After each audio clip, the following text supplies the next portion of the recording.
Un souvenir tendu se dévoile alors que notre ami, trempé et battu, est acculé par deux hommes qui se moquent de lui pour avoir volé.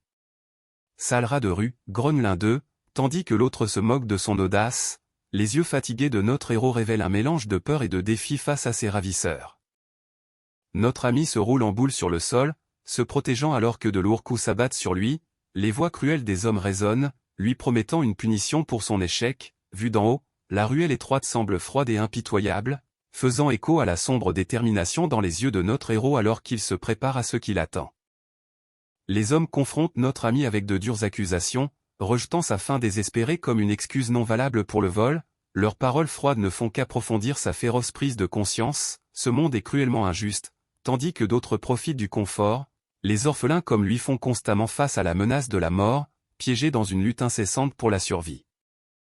Les nobles nés dans le privilège se placent bien au-dessus des gens comme notre héros, qui a passé sa vie à fouiller dans les poubelles pour survivre, alors qu'il est assis, brisé sur le sol. Les mots cruels, sale paysan, résonnent autour de lui, accentuant son sentiment d'isolement et de désespoir.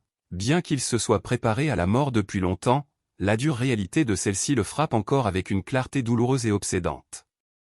Notre héros, debout et résolu au sein d'un mystérieux cercle d'invocation, déclare qu'il en a fini de perdre. Son poing serré et ses dents grinçantes révèlent une farouche détermination et il ne fuira plus son destin. Regardant depuis les ombres, deux silhouettes austères se préparent à l'affronter alors que la pluie tombe à verse, marquant le début d'un nouveau chapitre implacable. La voix de notre héros brise la tension lorsqu'il déclare hardiment qu'il ne fuira plus le monde. Sa posture au sein du cercle d'invocation lumineux rayonne d'une détermination inébranlable, défiant les deux silhouettes qui s'approchent. L'intensité du moment se reflète dans le regard affûté de ses yeux, signalant une féroce volonté de faire face à tout ce qui l'attend. Les deux hommes reculent sous le choc lorsque la magie inattendue du garçon jaillit, brisant leur certitude sur ceux qui peuvent manier un tel pouvoir. L'un d'eux l'accuse d'appartenir à la lignée maudite, un tabou qui choque le garçon lui-même. Alors que la tension monte, les hommes se précipitent pour réagir, horrifiés par la transformation monstrueuse et cachée du garçon. Respirant lourdement, notre héros s'enfuit sous la pluie battante, poussé par la certitude glaciale qu'une capture signifierait la fin de sa vie. Sans destination précise, il court aveuglément dans la nuit, guidé par le désespoir et la peur. Le jour cède la place à la nuit alors que notre héros, blessé et enveloppé dans une cape, se traîne à travers les rues sombres, chaque pas étant lourd d'épuisement et de douleur. Le passage implacable du temps n'offre aucun répit, ne faisant qu'approfondir son isolement et sa lassitude. Malgré tout, il va de l'avant, poussé par une lueur d'espoir obstinée au milieu des ténèbres. La ville continue de vivre autour de lui, ignorant le garçon effondré et seul dans une ruelle étroite, caché des rues animées. La neige tombe doucement, contrastant avec l'indifférence froide du monde face à sa souffrance. Sa vision se trouble alors que l'épuisement le gagne, le poids de son destin pesant plus fort que jamais.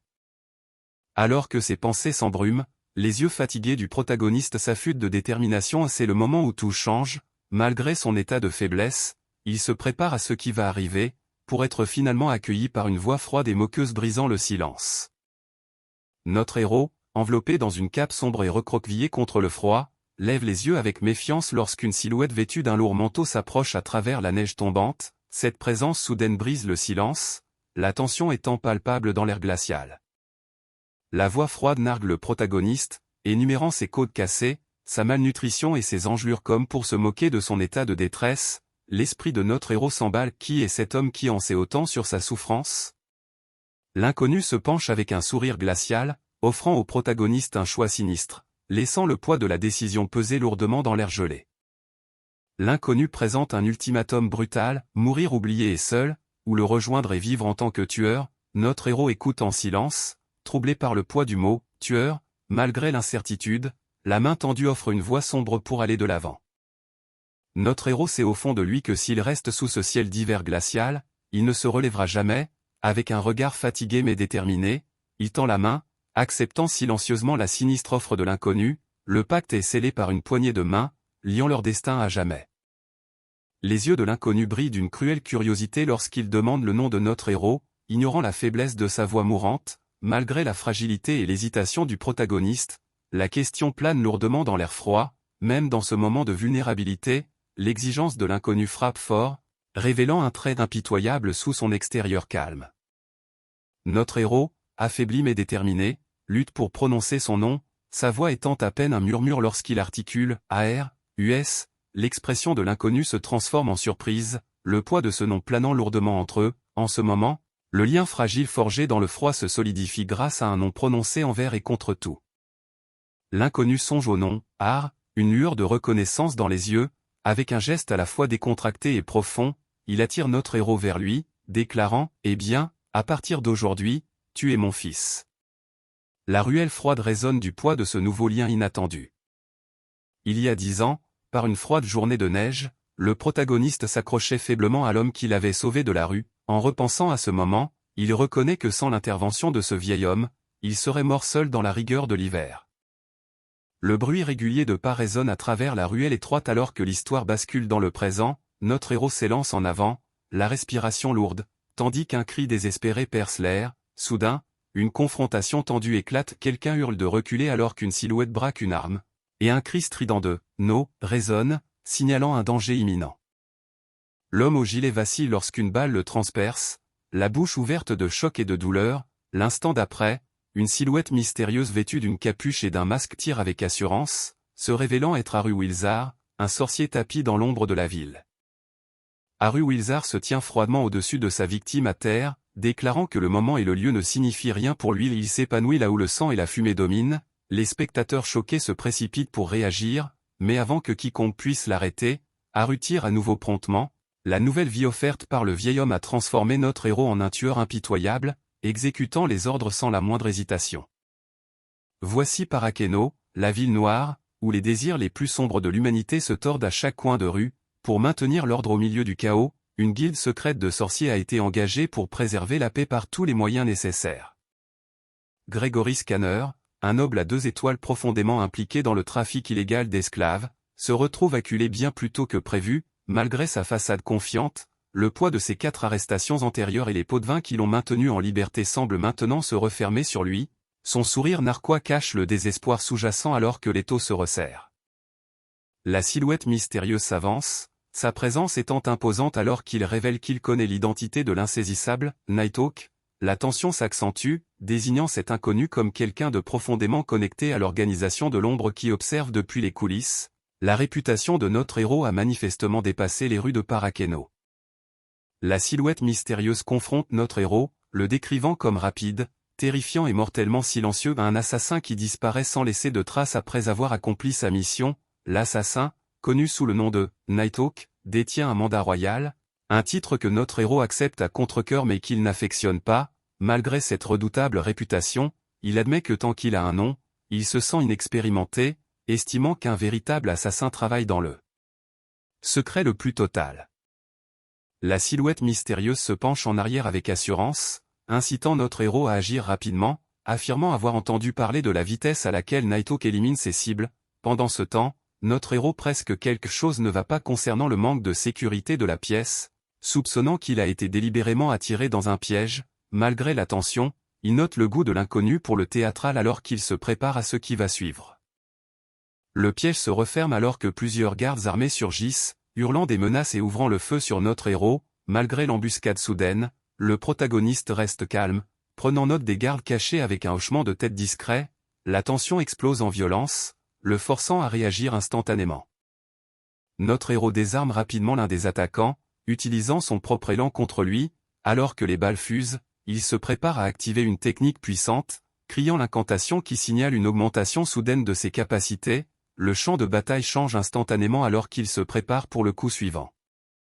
Notre héros libère sa technique de la peau d'acier, l'air crépitant d'énergie alors que son corps devient presque invincible. Avec une expression féroce, il charge en avant, brisant le chaos et les débris avec une force irrésistible. Le champ de bataille tremble sous l'impact de sa soudaine montée en puissance.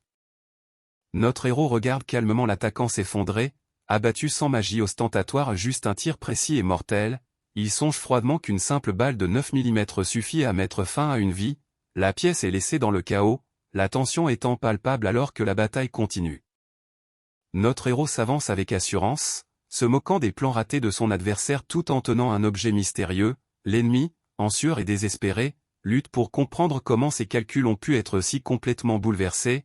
La tension monte alors que l'ennemi vacille, pris de court par le mouvement inattendu du protagoniste. L'ennemi tire désespérément en hurlant sa frustration, mais le protagoniste reste imperturbable, esquivant chaque tir avec une précision calme, respirant lourdement. L'ennemi réalise que ses attaques sont futiles contre quelqu'un qui a survécu une décennie dans le milieu de la pègre. La tension atteint un pic lorsque le protagoniste pointe calmement une arme sur la tête de l'ennemi, signalant la fin inévitable. La façade de l'ennemi se fissure lorsqu'il réalise que le protagoniste n'est qu'un gamin, son incrédulité résonnant dans l'air tendu. Le sourire calme de notre héros contraste vivement avec la visée mortelle de son arme, ses paroles froides blessant plus profondément que n'importe quelle balle. Le coup de feu retentit, scellant le sort de cette confrontation mortelle. La magie est un pouvoir sacré réservé aux lignées d'élus, hors de portée du commun des mortels. Pourtant, la lignée maudite se dresse comme une rare exception à cette règle, défiant l'ordre établi. Notre héros incarne ce défi, le sorcier le plus puissant qui brise les normes du monde. La famille Bruno revendique hardiment le contrôle de toute la zone, sa confiance étant inébranlable alors qu'elle affirme sa domination. Pendant ce temps, une femme calme nommée Mariana accepte de couvrir les frais de réparation, affichant une autorité tranquille qui équilibre l'énergie chaotique de la scène. La tension entre le pouvoir et le contrôle persiste, ouvrant la voie au conflit à venir. Notre héros traverse le plafond de verre en éclats, se lançant dans les airs avec une force explosive. Les spectateurs sont stupéfaits, s'interrogeant sur l'origine de cette attaque soudaine et féroce. Pendant ce temps, un homme confiant avec un col en fourrure observe avec un sourire en coin complice, visiblement imperturbable face au chaos qui se déroule devant lui. L'homme au col en fourrure lance une attaque féroce, projetant un canapé avec une force brutale tout en hurlant. Qu'importe, notre héros se prépare à l'impact, les yeux affûtés et prêts. Alors que la tension monte en flèche dans la pièce, le chaos s'intensifie, le canapé volant s'écrasant contre le mur derrière les spectateurs stupéfaits. Notre héros évalue le féroce adversaire qui manie deux lames, réalisant que ses combattants sont bien au-delà des humains ordinaires. L'homme au col en fourrure sourit, attribuant leurs compétences de combat accrues à de puissants stimulants. Soudain, notre héros saute sur une table, surprenant les spectateurs en costume alors qu'il déclare hardiment « Veuillez m'excuser ». Notre héros se saisit rapidement d'une bouteille, la maniant comme une arme avec une précision mortelle. Malgré leur état amélioré, il balaie ses attaquants du revers de la main comme de simples civils indignes de porter des lames. D'un coup féroce, il fracasse la bouteille contre l'un des assaillants, affirmant sa domination dans le combat. Notre héros se tient droit, bouteille à la main, alors que l'attaquant vaincu s'écrase au sol derrière lui. Les spectateurs stupéfaits regardent depuis le dessus, leur choc étant évident. L'un des hommes au col en fourrure reconnaît le masque, murmurant avec révérence face à la force écrasante démontrée. Une silhouette au regard affûté s'avance, les yeux fixés sur notre héros avec une certitude indéniable. C'est forcément lui. C'est Nighthawk, déclare-t-elle, confirmant l'identité légendaire derrière le masque. Le chef au col en fourrure nargue notre héros avec un excès de confiance, ralliant ses hommes en se vantant du pouvoir qui leur a été accordé. Notre héros plisse les yeux, remettant en question le sens caché de ce mot avec un regard affûté et sceptique. La tension entre eux s'épaissit alors que la bataille se profile. Le chef au col en fourrure se prépare à frapper, certain qu'encercler le protagoniste solitaire garantira la victoire. Il se demande si leur ennemi a une organisation qui le soutient, mais rejette rapidement l'idée. Il insiste sur le fait que l'ennemi est seul. La tension monte d'un cran alors que le chef s'avance pour attaquer. Le chef au col en fourrure éclate d'un rire féroce et démoniaque alors qu'il s'élance en avant avec une force écrasante. Avec un sourire sauvage, il nargue notre héros en hurlant « Goûte à la mort », tout en se préparant à frapper avec une intention meurtrière. Le sourire confiant du chef au col en fourrure s'efface lorsqu'il réalise soudain que le protagoniste a disparu de la trajectoire de son coup. Le choc se lit sur son visage alors qu'il hurle d'incrédulité. Il a disparu. Le champ de bataille est laissé étrangement vide là où le héros se tenait l'instant d'avant, laissant le chef stupéfait et déstabilisé. Le protagoniste observe depuis les hauteurs, notant avec un brin de surprise que certains de ces voyous savent en fait manier la magie. Pendant ce temps, l'expression du chef au col en fourrure se durcit, déterminé en dépit de la révélation inattendue. Notre héros réapparaît soudainement au-dessus du chef au col en fourrure, le prenant par surprise avec une attaque aérienne rapide. Avec une précision froide, le protagoniste le nargue « Tu n'es qu'un sorcier de pacotille », défiant la confiance et la compétence du chef. Les yeux du chef s'écarquillent de choc alors qu'il encaisse l'insulte inattendue et la menace imminente. Le coup puissant de notre héros envoie le chef au col en fourrure s'écraser à travers le mur, brisant le calme de la pièce. Deux spectateurs échangent des regards sombres, réalisant que la situation est dramatique. Alors que le chef gémit de douleur, ses forces paniquent et crient à la retraite, se précipitant pour échapper à la menace écrasante. Notre héros bloque froidement la fuite, lançant des bouteilles avec une précision mortelle tout en arguant. Pensez-vous vraiment que vous pouvez simplement fuir? Le chef au col en fourrure et son compagnon échangent des regards tendus, réalisant que la pitié n'est pas au programme. La détermination du protagoniste est claire, il ne les épargne pas par gentillesse, mais pour finir ce qu'il a commencé. Alors que le chef blessé lutte, notre héros se tient ferme, déterminé à découvrir le cerveau derrière ce chaos avant le début de tout interrogatoire. Pendant ce temps, d'autres discutent de la survie improbable de ce « monstre » dans une vie d'étudiant, notre héros étant discrètement reconnu comme un véritable irrégulier, quelqu'un de vraiment hors du commun. Le lendemain matin du chaos dans la ville s'ennuie, le moment est venu pour la cérémonie d'entrée de l'Académie royale de magie. Notre héros sent la cravate de l'Académie se serrer maladroitement autour de son cou, symbole de sa nouvelle réalité. Après une longue marche pour gravir la colline, il franchit enfin les grandes portes, acceptant silencieusement qu'il va bel et bien aller à l'école. La grande salle de l'Académie royale de magie est remplie d'étudiants assis en rangées ordonnées, l'air étant chargé d'anticipation. Notre héros se tient tranquillement sur le côté, son expression calme mais résolue, pleinement conscient que cette cérémonie marque le début d'un nouveau chapitre de sa vie. Le poids des attentes de l'Académie pèse lourdement, mais il reste inébranlable, prêt à affronter tout ce qui l'attend.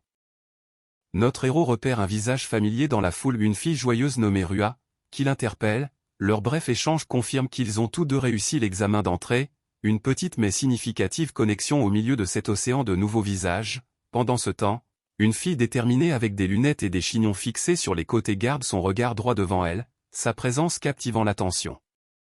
Notre héros réalise que la fille aux cheveux rouges est Rena alors qu'elle s'assoit avec assurance.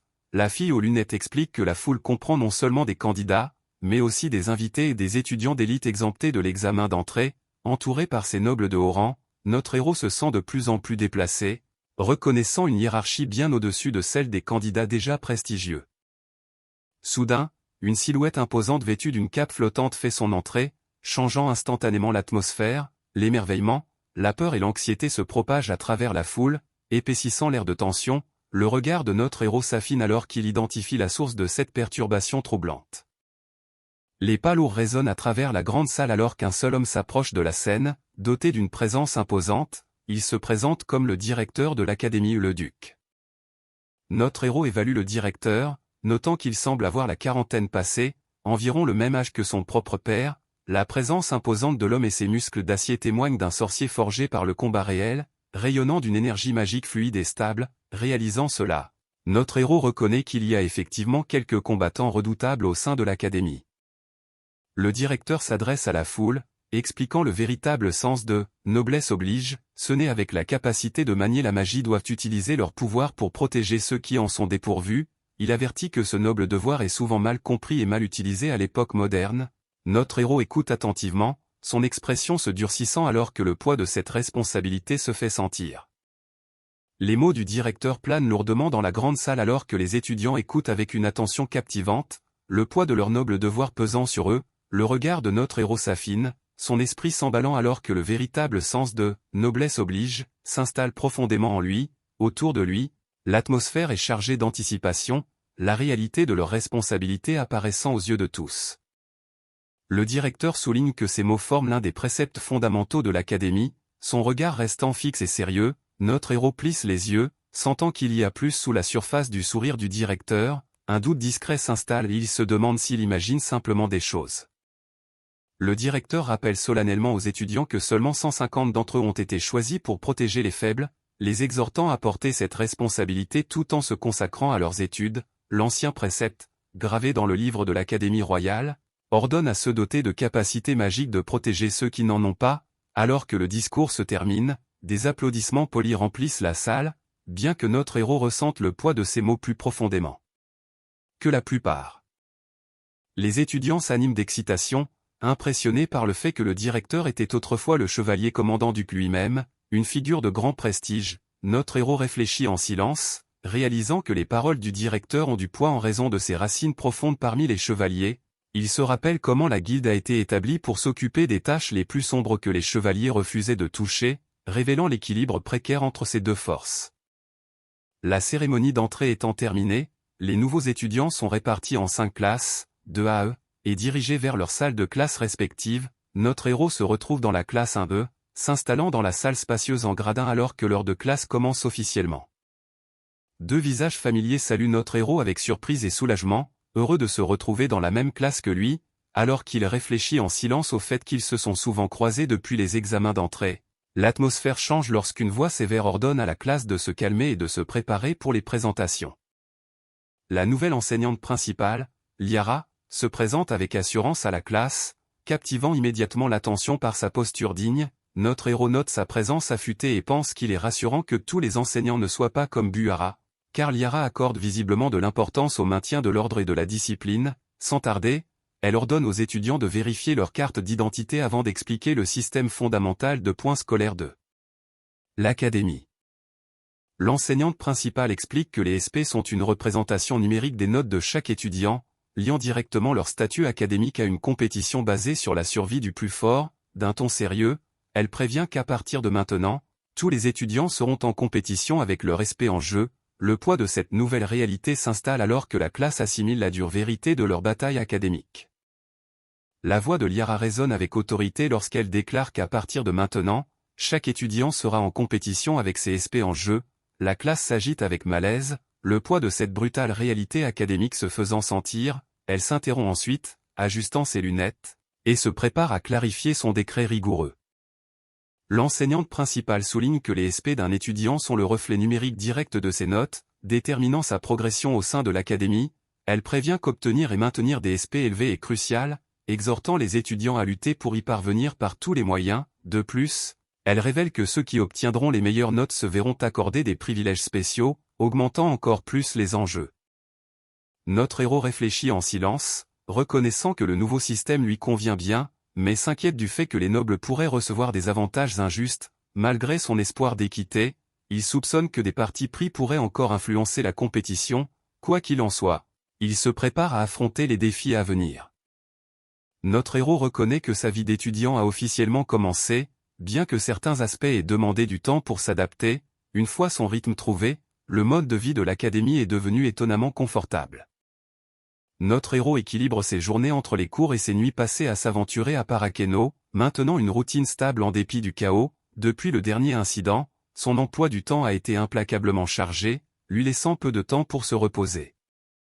Des traces d'un stupéfiant appelé DD ont été trouvées sur les hommes qui ont mené le raid. Cette drogue provoque une euphorie extrême tout en libérant les capacités de combat latentes de l'utilisateur, ce qui la rend tristement célèbre comme la drogue la plus dangereuse de l'histoire. La salle de classe se remplit d'étudiants alors que l'instructeur explique comment l'ajout à la formule fait progresser le développement du cercle magique. Notre héros commence à s'ennuyer, admettant en silence que ses cours sont son principal sujet de plainte. Pendant ce temps, un camarade de classe lutte pour rester éveillé, ressentant déjà la monotonie de la voix monocorde du professeur. Alors que certains étudiants luttent pour suivre le rythme rapide, notre héros voit clair à travers les apparences. Il sait que les leçons ne sont pas réellement avancées. Le problème réside dans le manque d'effort véritable du professeur pour enseigner. Les étudiants échangent des regards inquiets, l'un d'eux se demandant en silence s'ils doivent vraiment endurer 3 ans de plus de cette routine ennuyeuse. La voix monotone du professeur remplit la pièce, provoquant un commentaire résigné sur le fait que tout cela est bien déprimant. Soudain, l'expression de l'instructeur s'affine alors qu'il se prépare à passer à la question suivante, claquant un livre avec autorité. Le professeur interpelle soudainement le roturier, exigeant qu'il vienne au tableau noir pour résoudre le problème. À proximité, un étudiant note discrètement que c'est la première fois que le professeur interroge réellement quelqu'un pendant le cours. Notre héros lève les yeux, calme et posé, alors que tous les regards se tournent vers lui. Le professeur, remarquant le manque de concentration du protagoniste, décide de le défier directement, proposant un pari sur la question suivante. Si notre héros parvient à la résoudre, il promet de le récompenser avec 100 SP, augmentant les enjeux et modifiant la tension dans la classe.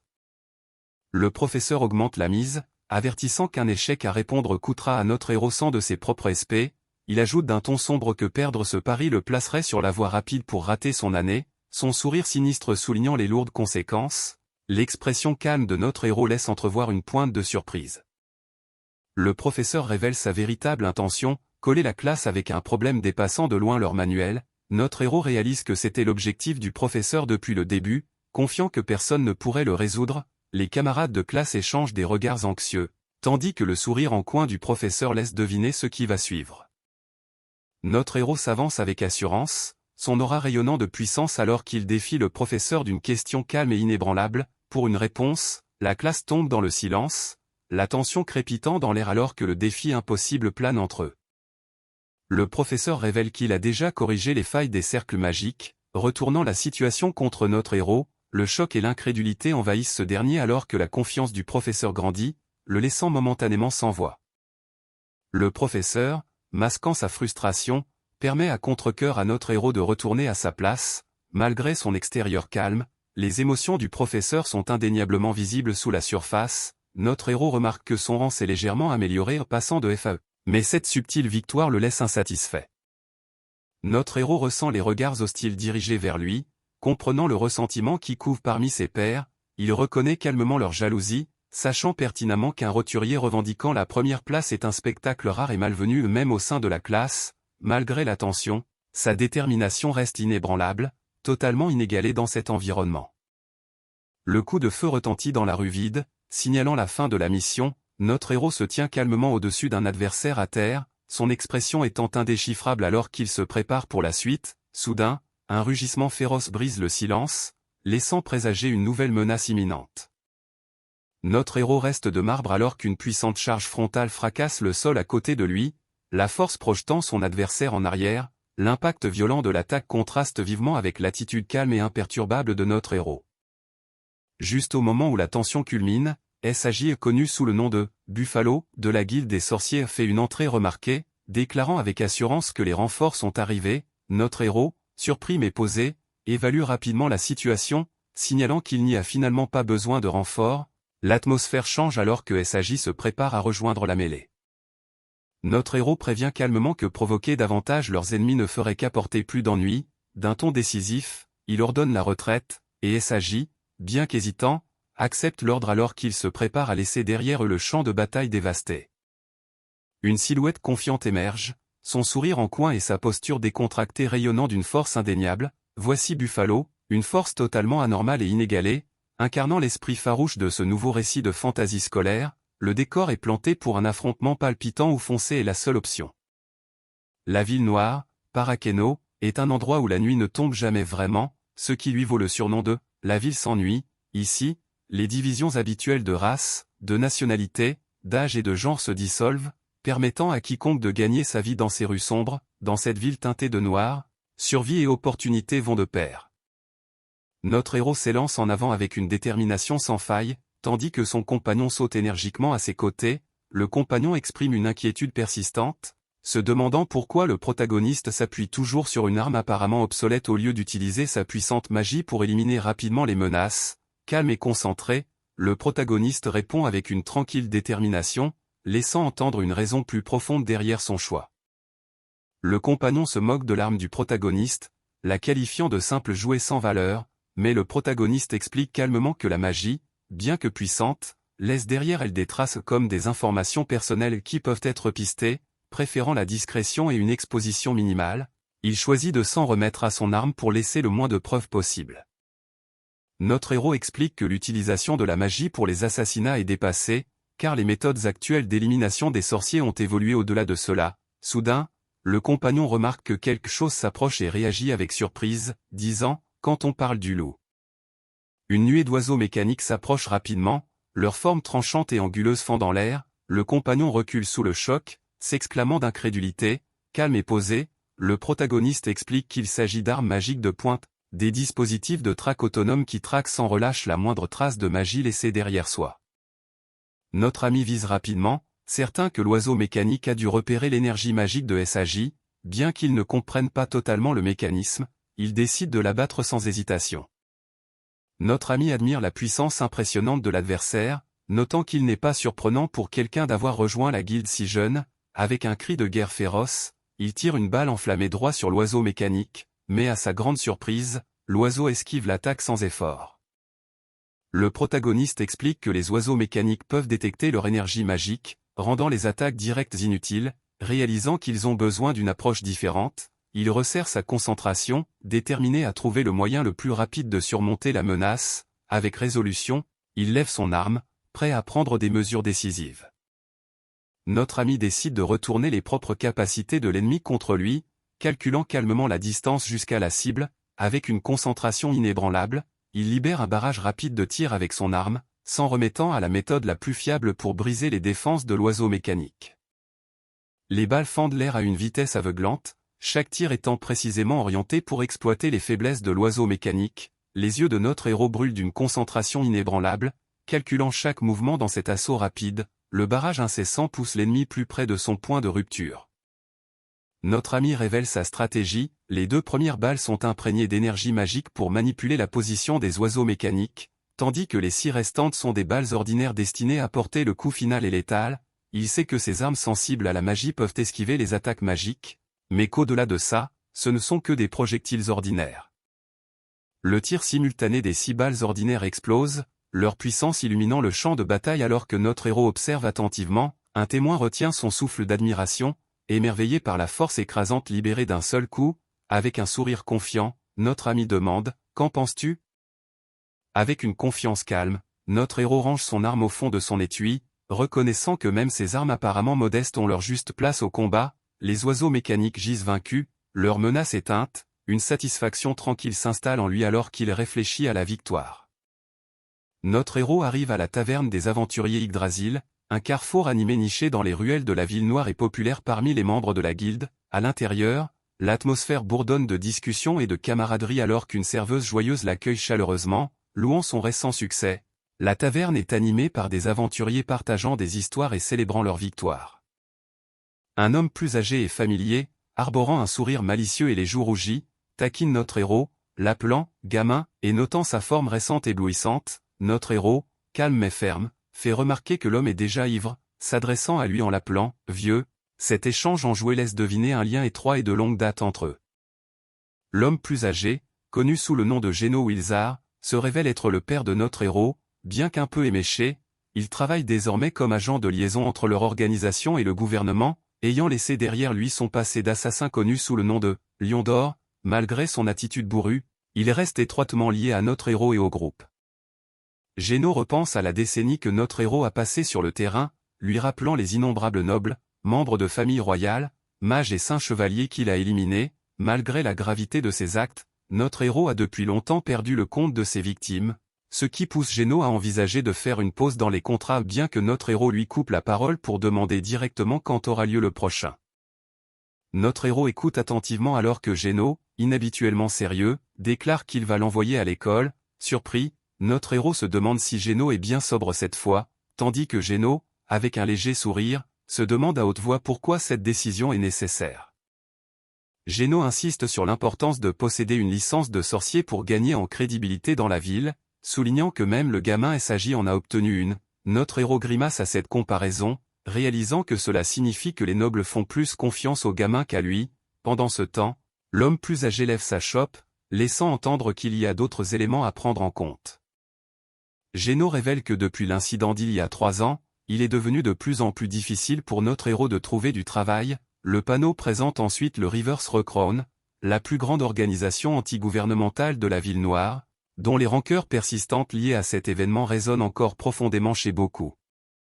L'homme plus âgé observe que le monde avance lentement vers la paix, le Rivers Recrown s'effaçant et la sécurité publique s'améliorant dans la ville noire. Notre héros reconnaît qu'il a déjà 15 ans, l'âge typique pour que les enfants aillent à l'école, mais lorsqu'on l'avertit que les sorciers sans licence comme lui risquent de se retrouver sans travail, il refuse fermement cette idée.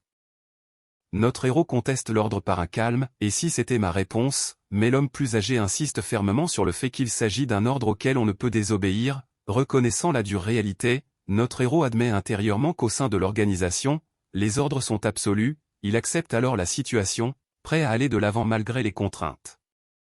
Un homme plus âgé, visiblement ivre, interpelle notre héros d'une salutation pâteuse, devinant qu'il apprécie son verre. Notre héros se retourne, surpris par l'interruption, tandis que l'homme tente maladroitement de s'excuser, s'attirant l'attention d'une serveuse inquiète qui l'avertit de ne pas déranger les autres clients. L'homme plus âgé, manifestement vexé et s'exprimant de manière confuse, s'en prend à notre héros, l'accusant de le traiter de nuisance. Cette confrontation soudaine fait trébucher une serveuse qui lâche une assiette de nourriture. C'est alors qu'une silhouette calme intervient, posant une hand rassurante sur l'épaule de notre héros tandis que la tension envahit la pièce.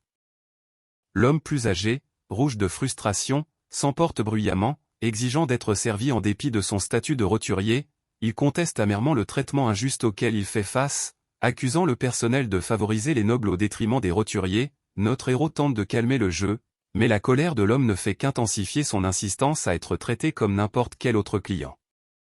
Notre héros réfléchit à la dure réalité de ce monde injuste, reconnaissant que la frustration de l'homme plus âgé face à son statut de roturier ne lui est que trop familière. Pourtant, il est fermement convaincu qu'une telle amertume n'est pas une excuse pour s'en prendre aux autres. L'homme plus âgé, toujours furieux, hurle qu'on le laisse tranquille.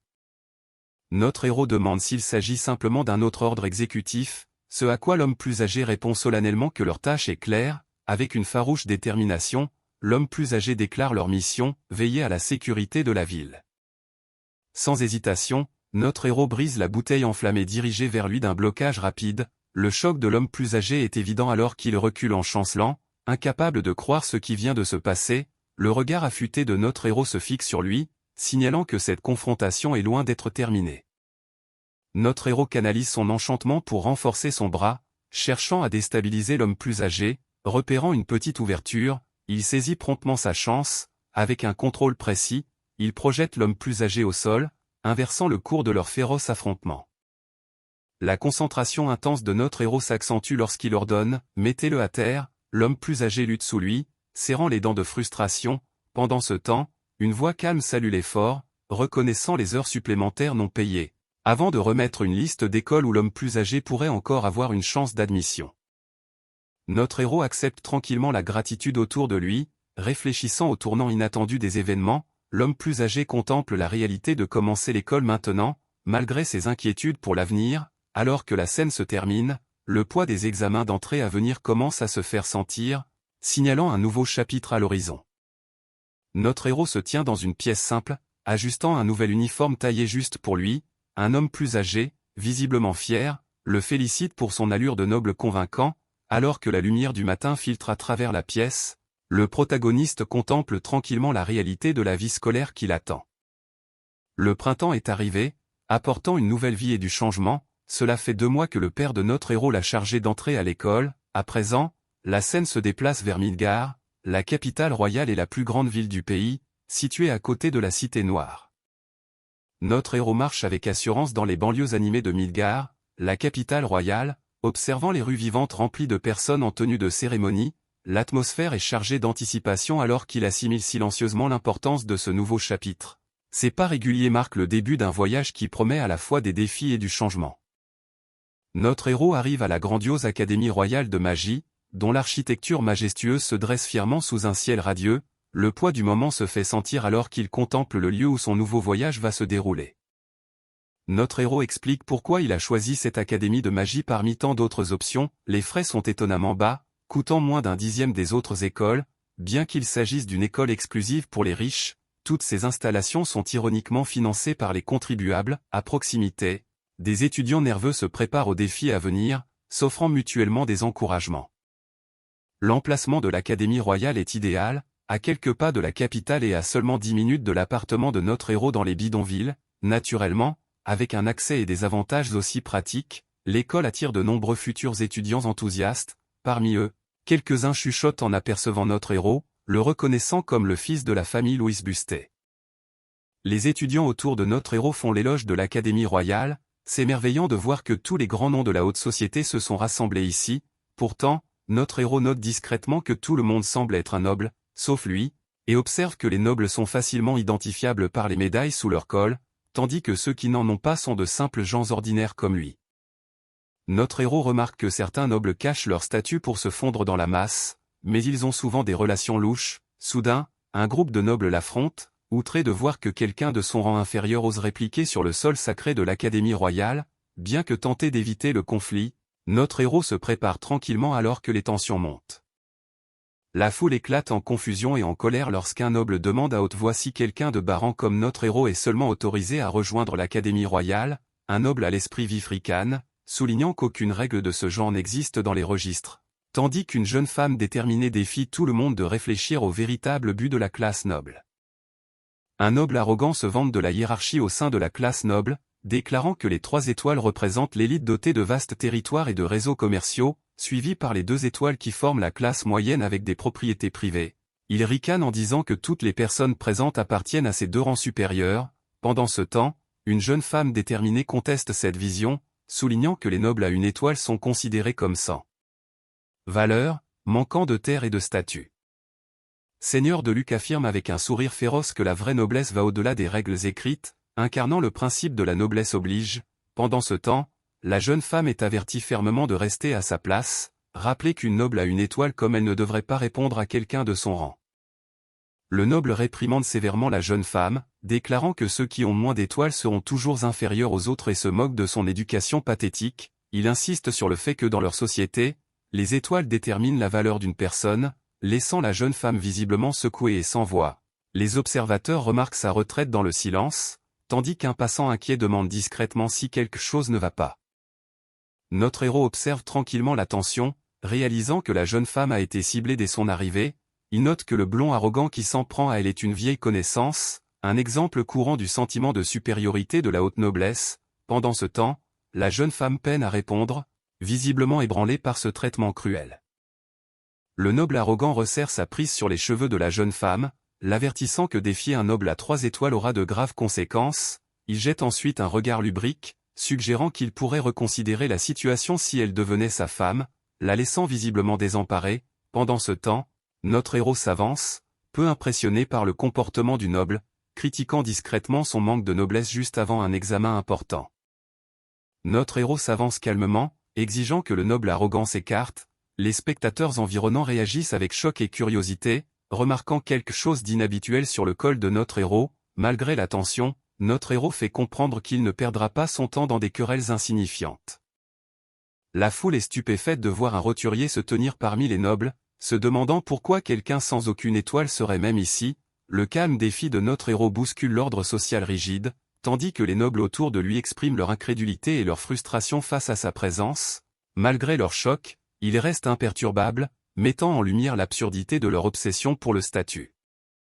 La foule murmure d'incrédulité à la vue de notre héros, un roturier sans étoile, se tenant hardiment parmi eux. Le noble arrogant ricane, se moquant de la présence non seulement d'une racaille à 1 étoile, mais maintenant d'un roturier sans étoile qui ose le défier. Notre héros reste composé, insensible au rire méprisant du noble. Notre héros brandit calmement sa carte d'admission à l'examen, déclarant simplement qu'il est venu uniquement pour passer l'examen, rien de plus. Les nobles autour de lui réagissent avec incrédulité et colère, incapables de comprendre pourquoi un roturier serait là. Même les spectateurs se demandent si une telle chose est autorisée, leur confusion et leur choc étant palpables. L'Académie royale de magie s'enorgueillit de ne pas faire de discrimination de classe, offrant des examens d'entrée ouverts à tous.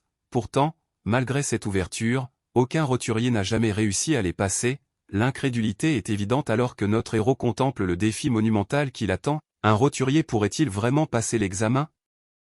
Le visage du noble se tord de fureur alors qu'il explose, exigeant de savoir ce que notre héros s'imagine faire en manquant de respect à l'Académie sacrée. Il hurle qu'une telle humiliation est inouïe et jure de faire craindre à notre héros le pouvoir de la classe noble. Pendant ce temps, notre héros reste calme, se moquant discrètement de la perspective protégée du noble avant de se préparer à la confrontation inévitable. Le noble, épée tirée et soutenu par une foule de pairs outragés, exige que notre héros parte immédiatement, l'accusant de manquer de respect à la noblesse. Calme et inébranlable, notre héros prévient que dégainer une épée en public est imprudent, refusant de se laisser intimider. La tension monte d'un cran lorsque le noble explose en criant un roturier, avec un mépris féroce.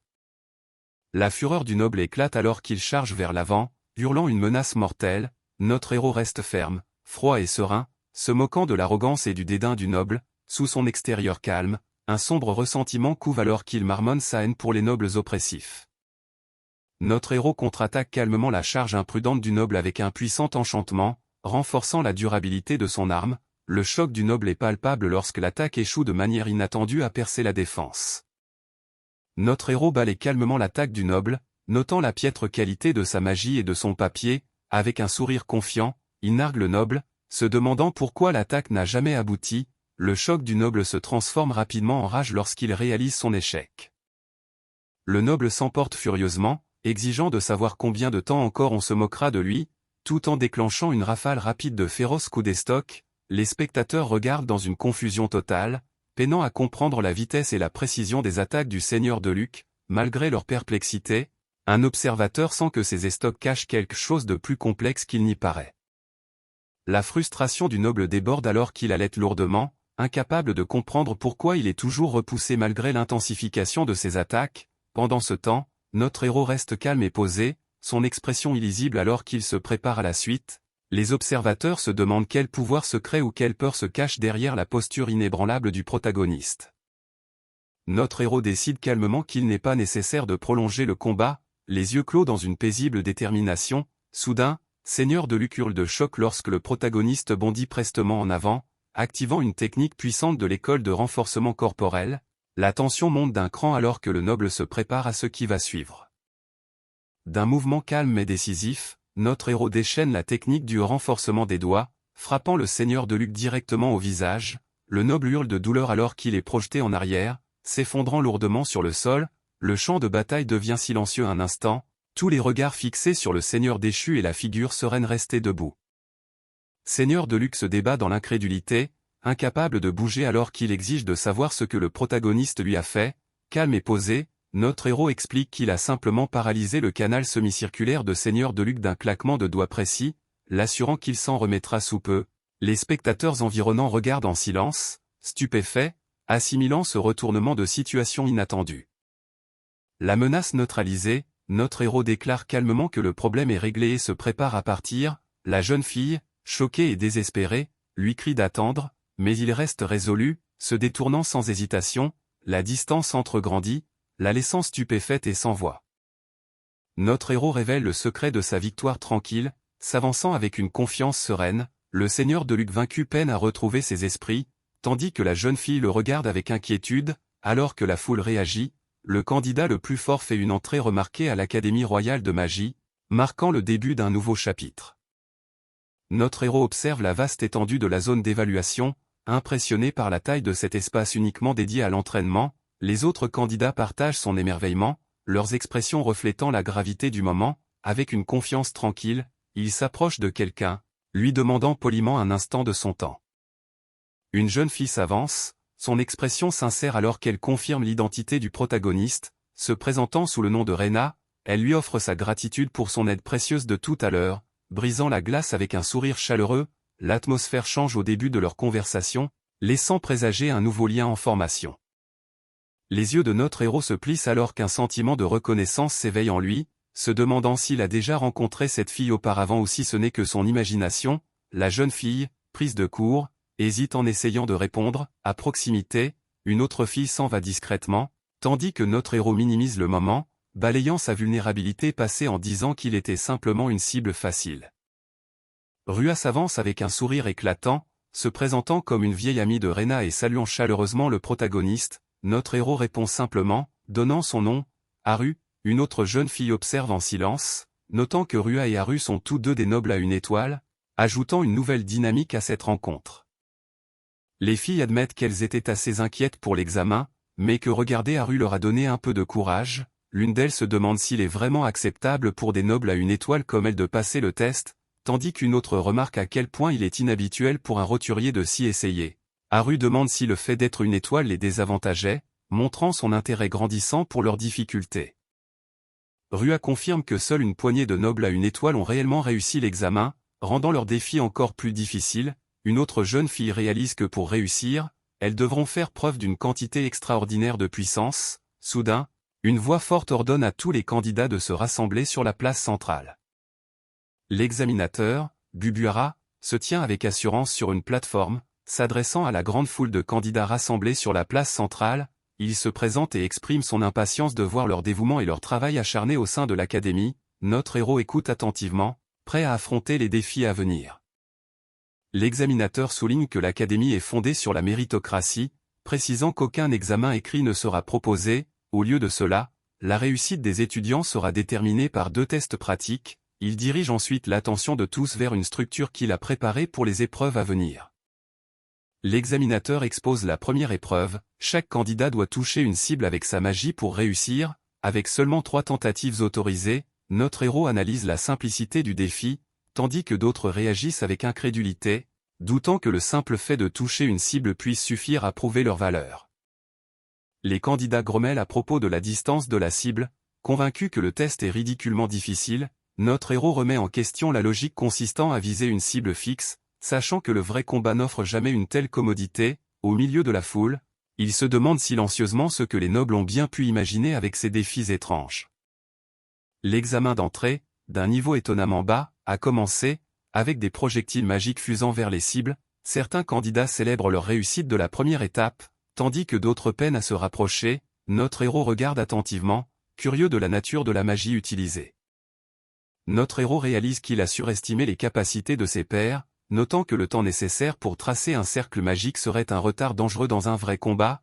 Il repense aux sorciers qualifiés du monde souterrain qu'il admirait autrefois, les opposants à ces jeunes candidats dont les compétences de combat, façonnées par une vie sans véritable conflit, se résument à de simples lancements de sorts. Deux jeunes filles impressionnent la foule avec leur puissante magie, laissant les spectateurs dans l'émerveillement et l'incrédulité qu'elles puissent avoir le même âge que les autres candidats. Pendant ce temps, un officiel reconnaît leur talent mais déplore leur rang inférieur, tandis que notre héros note discrètement que ces deux-là sont les seuls susceptibles de réussir. Le dernier candidat s'avance, le numéro 398, Haru, son regard déterminé fendant l'attention. Le visage d'un officier se tord de dédain lorsqu'il reconnaît Haru, ricanant face à cet imbécile de roturier, qui a osé s'inscrire à l'académie. Le décor est planté pour un affrontement entre le nouveau venu sous-estimé et l'élite établie. L'officier informe froidement Haru qu'il n'a qu'une seule chance de réussir ce test s'il veut aller plus loin. Haru reste silencieux mais résolu, face à la dure réalité du défi. Pendant ce temps, les spectateurs murmurent à propos de la sévérité de l'administrateur et du devoir noble d'éduquer ce roturier insolent. Haru s'arme de courage, reconnaissant que le simple fait de toucher la cible ne mettra pas fin au harcèlement dont il fait l'objet. Malgré son désir de passer inaperçu, il prend une ferme résolution, je vais le faire. Autour de lui, d'autres commencent à réaliser que réussir ce test exigera bien plus que de la simple habileté. Notre héros déchaîne une puissante boule de feu, dont la force pure explose contre la cible avec une intensité écrasante. Ses yeux brûlent de détermination alors qu'il déclare la nécessité de déployer une quantité extraordinaire de puissance. Autour de lui, les spectateurs choqués réagissent avec effroi et incrédulité, réalisant que ce test demande bien plus que ce qu'ils avaient anticipé. Rena reste stupéfaite, peinant à comprendre comment leurs cercles magiques si minutieusement élaborés ont été contournés. Notre héros demeure calme et confiant, révélant hardiment qu'il n'y a aucune trace de cercle magique. La vérité sur son pouvoir unique laisse tout le monde sous le choc alors que ce chapitre se clôt. La foule est sous le choc, peinant à comprendre l'ampleur de l'explosion et le fait qu'elle provienne d'une simple boule de feu. Les yeux se fixent sur notre héros, dont la posture calme contraste fortement avec le chaos derrière lui. Les chuchotements se propagent, se demandant si quelqu'un a réellement vu un cercle magique sous ses pieds. Notre héros s'adresse calmement à la foule stupéfaite, confirmant que la magie sans incantation, autrefois considérée comme une simple légende urbaine, est bien réelle. Il explique que bien que la magie sans incantation signifie l'absence de cercle magique visible, ce qu'il fait n'a rien d'extraordinaire. Il utilise simplement de la magie ordinaire avec un cercle ordinaire. Pourtant, sa puissance cache bien d'autres secrets. Le temps d'activation du cercle magique est si rapide, à peine un dixième de seconde, que pour des étudiants inexpérimentés, il semble qu'aucun cercle n'ait été utilisé. Leurs expressions choquées révèlent leur difficulté à saisir ce dont ils viennent d'être témoins. Pendant ce temps, une figure d'autorité demande avec colère ce que notre héros s'imagine faire. La frustration de la figure d'autorité déborde alors qu'il accuse notre héros de tricherie, refusant de croire qu'une telle magie puisse être exécutée sans un cercle visible. Malgré sa colère, notre héros reste de marbre, soulignant calmement que l'obsession de la noblesse pour la méthode plutôt que pour le résultat est mal placée. En fin de compte, il insiste sur le fait que c'est l'atteinte de l'objectif qui compte vraiment, et non la manière dont la magie est exécutée. La figure d'autorité exige que notre héros utilise un véritable cercle magique cette fois, le menaçant d'une disqualification immédiate s'il échoue. Notre héros prend silencieusement note de l'ordre, le reconnaissant comme la demande d'un client qu'il se doit de remplir en tant qu'assassin. Avec résolution, il active un cercle magique détaillé sous ses pieds, se préparant à obtempérer. Notre héros commence par tracer un cercle magique simple de niveau débutant comme fondation pour son sort. Sur cette base, il superpose plusieurs incantations pour maximiser la vitesse, la puissance et la forme de la boule de feu, la transformant en un projectile de type lance. Les spectateurs regardent avec émerveillement, captivés par la précision et la complexité du cercle magique qui se déploie devant eux. Notre héros invoque une énorme boule de feu en forme de lance, dont la taille le dépasse de loin alors qu'elle plane de manière menaçante au-dessus du cercle magique complexe. L'anticipation de la foule grandit, se demandant à quel point ce sort va devenir gigantesque et puissant. Notre héros défie avec confiance l'examinateur, lui demandant si la boule de feu en forme de lance est assez grande. L'examinateur, en sueur et nerveux, l'accuse de bluffer et prédit que le sort va rater à cause d'erreurs. Malgré la tension, l'examinateur se prépare à contre-cœur pour la suite, reconnaissant qu'il ne cédera pas facilement. Les yeux de notre héros brillent de détermination alors qu'il se prépare à déchaîner son sort ultime. Avec une posture à la fois calme et autoritaire, il saisit la gigantesque boule de feu en forme de lance, prêt à démontrer la véritable puissance de sa haute magie. L'air crépite d'anticipation alors qu'il déclare « Je vais vous montrer ». L'immense boule de feu en forme de lance surgit en avant avec une force écrasante, fendant l'air alors que notre héros déchaîne son sort. Son regard intense transperce le chaos, entièrement focalisé sur l'impact. La foule et les examinateurs regardent avec une totale incrédulité, incapables de masquer leur choc devant la puissance pure du sort. L'accusation confiante de l'examinateur vole en éclats alors que l'impact dévastateur du sort devient indéniable. Le choc et l'incrédulité se propagent parmi la foule, qui peine à comprendre la puissance écrasante déployée par notre héros. Même l'examinateur, autrefois certain de l'échec, est contraint de faire face à la réalité. Notre héros se tient droit au milieu de la fumée et des débris, demandant avec assurance si l'examinateur a pu témoigner de la véritable puissance de sa magie. L'examinateur, toujours au sol, est visiblement secoué, ses yeux écarquillés révélant un mélange de choc et d'effroi. L'examinateur peine à reprendre son souffle, submergé par la puissance indéniable qu'il vient de voir. Pendant ce temps, Haru reste calme et posé, son expression stable après son incroyable démonstration.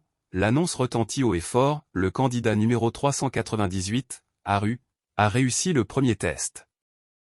Juste au moment où le second test est sur le point de commencer, une figure familière s'avance, s'adressant à notre héros avec un cinglant B, le bouseux. La tension monte alors que leurs regards se croisent, laissant présager des retrouvailles fatidiques pleines de nouveaux défis. Après avoir réussi le premier test, notre héros descend dans le sous-sol de l'académie, rejoignant le groupe restreint d'environ 100 candidats restants.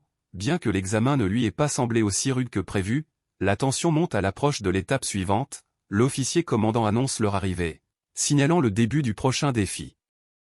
Les candidats pénètrent dans l'arène de duel souterraine de l'école, un vaste et imposant colisée conçu pour les combats intenses. Ce champ de bataille caché prépare le terrain pour le second test, où l'escrime sera soumise à l'épreuve ultime.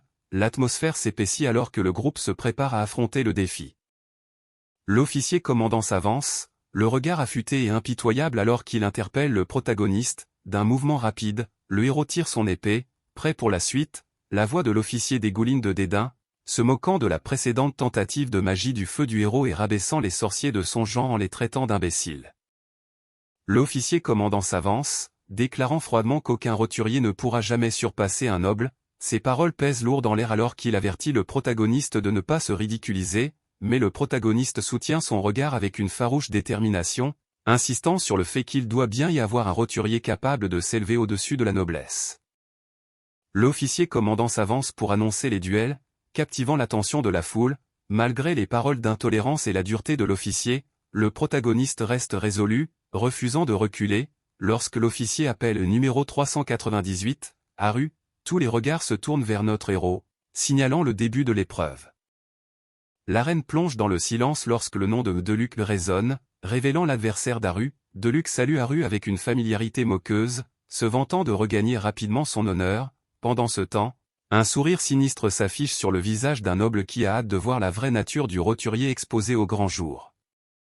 Notre héros réalise le lien entre Deluc et l'examinateur, soupçonnant une admission corrompue par porte dérobée au sein de l'académie grâce à des pots de vin. Un noble sourit d'un air entendu, convaincu que les deux ont conclu un accord secret pour manipuler le résultat. Sans hésitation, l'officier commandant hurle pour lancer le match. Deluc s'élance en avant avec un sourire cruel, narguant notre héros tout en balançant sa lourde épée émoussée. Bien que les lames ne puissent pas tuer, notre héros sait que la force brute de l'impact exige une concentration totale. La moindre erreur pourrait causer de graves blessures. La tension monte alors que le combat s'engage véritablement. Deluc nargue notre héros, le traitant de paysan et exigeant qu'il dégaine son épée. Calme et serein, notre héros prend note de la provocation mais décide de s'exécuter. tirant son épée avec une ferme résolution pour affronter le défi de face. Alors que Deluc frappe avec une force brutale, les yeux de notre héros s'écarquillent de choc, pris de court par ce mouvement inattendu, l'officier commandant regarde attentivement, un sourire sournois se dessinant sur son visage. La confusion de notre héros est évidente alors qu'il analyse ce tournant soudain dans le combat. Deluc éclate d'un rire moqueur, raillant notre héros tandis que l'officier commandant note avec intérêt que le coup a été esquivé. Imperturbable, notre héros se stabilise, saisissant fermement son épée alors que Deluc ricane, rabaissant son esprit et remettant en question sa détermination. Notre héros réalise que Deluc avait anticipé l'épée brisée, ayant conspiré avec l'examinateur pour la saboter dès le départ. Alors que Deluc se moque de sa condition de roturier, notre héros repense à son long entraînement depuis l'enfance, se préparant silencieusement à prouver sa valeur malgré la tricherie. Deluc nargue notre héros, se moquant de sa tentative de retraite et se vantant de sa supériorité à l'épée. Notre héros reste de marbre, reconnaissant intérieurement que si Deluc a du talent, sa technique rigide et scolaire ne tiendra pas la route dans un vrai combat. Malgré les provocations, notre héros se prépare à relever le défi avec une calme résolution. Les provocations de Deluc se transforment en un défi féroce, hurlant qu'il va en finir avec notre héros ici et maintenant dans un rire maniaque. Alors que Deluc charge en avant, notre héros se prépare, notant silencieusement à quel point cet adversaire sait comment l'agacer. Deluc saisit l'instant, prêt à démontrer toute l'étendue de son talent. Juste au moment où Deluc s'élance, l'épée levée bien haut, notre héros contre-attaque prestement en lançant une petite dague, prenant Deluc totalement au dépourvu. Le choc se lit sur le visage de Deluc alors que notre héros saisit l'opportunité, attrapant le bras de Deluc pour stopper son attaque. La prise de notre héros se resserre alors qu'il assène une vérité froide et tranchante. Voilà ce que signifie réellement achever quelqu'un. Deluc halète sous le choc, le poids du moment s'abattant sur lui alors qu'il chancelle en arrière. La dure réalité du combat s'impose, ne laissant place à aucun doute.